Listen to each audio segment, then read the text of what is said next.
মধ্যপ্রাচ্যে সৃষ্ট যুদ্ধ পরিস্থিতির কারণে ২৮ ফেব্রুয়ারি বিকেল থেকে ইরান, ইরাক, কুয়েত, সংযুক্ত আরব আমিরাত, বাহরাইন, কাতার ও জর্ডান তাদের আকাশসীমা সাময়িকভাবে বন্ধ ঘোষণা করে। এর সরাসরি প্রভাব পড়ে ঢাকার হজরত শাহজালাল আন্তর্জাতিক বিমানবন্দরে। রোববার থেকে এখন পর্যন্ত বিভিন্ন এয়ারলাইন্সের মোট ৯৭টি ফ্লাইট বাতিল ঘোষণা করা হয়। আজ পর্যন্ত ৩৪টি ফ্লাইট বাতিল করা হয়েছে। এর মধ্যে কাতার এয়ারওয়েজ এর ৪টি, এমিরেটসের ৫টি এবং গালফ এয়ারের ২টি ফ্লাইট বাতিল রয়েছে। আর এতে ভোগান্তি, অনিশ্চয়তা আর উৎকণ্ঠা কাটেনি যাত্রীদের। সকালে ৬টার দিকে, কিন্তু এখন আমার ফ্লাইট দেখছি সব ক্যান্সেল দেখাচ্ছে। এখন জানি না কি হবে। দেখি আমার ৫:৩০টার সময় যখন ফ্লাইটটা হবে আমি আরেকবার ভিতরে গিয়ে একটু চেক করবো। ফ্লাইট ছিল গত পরশু শনিবার রাত্রে ২:৪৫-এ, তো আমাকে ক্যান্সেল দেখানো হয়েছে। এখন পর্যন্ত আমি কোনো কিছু জানতে পারি নাই। কালকে আসছিল, পরে কালকে রিটার্ন করে দিছে, ফ্লাইট নাকি বন্ধ। তো আজকে আবার ওর ফোনে মেসেজ আসছে যে আজকে সকাল ৯টার ভিতরে থাকতে হবে।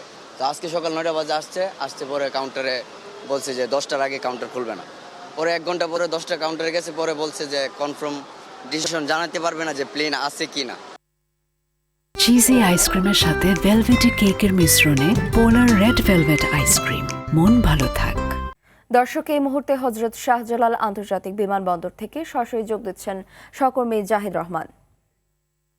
জাহিদ, যে ফ্লাইটগুলো বাতিল হয়েছিল তার মধ্যে কতগুলো ফ্লাইট রিশিডিউল হয়েছে এবং যাত্রীরা কি বলছেন এ ব্যাপারে জানাবেন। রাকা, ইতিমধ্যে যে ফ্লাইটগুলো বাতিল করা হয়েছে, বিশেষ করে যে কুয়েত, ইরান, ইরাক এবং বাহরাইন সহ আবুধাবি, যে রোডটিতে বিশেষ করে আকাশপথ বন্ধ রাখা হয়েছে, সেগুলোর বিষয়ে কোনো সিদ্ধান্ত হয়নি। বিশেষ করে সৌদি আরবে যে ফ্লাইটগুলো বাতিল করা হয়েছিল সেগুলো রিশিডিউল করা হয়েছে এবং আজকে সৌদি আরবের ফ্লাইটগুলো চালু রয়েছে এবং সেখানে জেদ্দা, তারপর রিয়াদ যে ফ্লাইটগুলো রয়েছে সেগুলো চলমান রয়েছে এবং বিশেষ করে যারা ফ্লাইটের টিকিটগুলো কেটেছিলেন তাদেরকে যোগাযোগ করতে বলা হয়েছে। এবং যেহেতু আকাশপথের বিষয়গুলো যুদ্ধ পরিস্থিতির জন্য বন্ধ রাখা হয়েছে এবং সৌদি আরবে অনেক সময় কাতার হয়ে যেত, সেগুলো এখন সরাসরি ফ্লাইট, অর্থাৎ ঢাকা থেকে জেদ্দা, রিয়াদ, ঢাকা থেকে সেইভাবে যাতায়াতের জন্য ব্যবস্থা করা হয়েছে।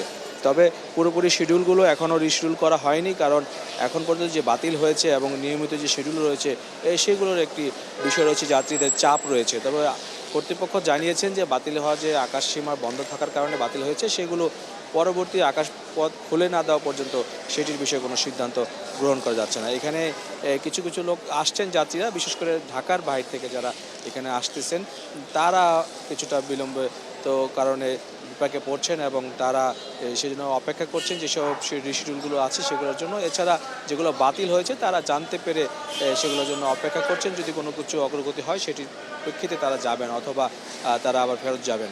এই ছিল রাকা এখন পর্যন্ত সব শেষ। ধন্যবাদ।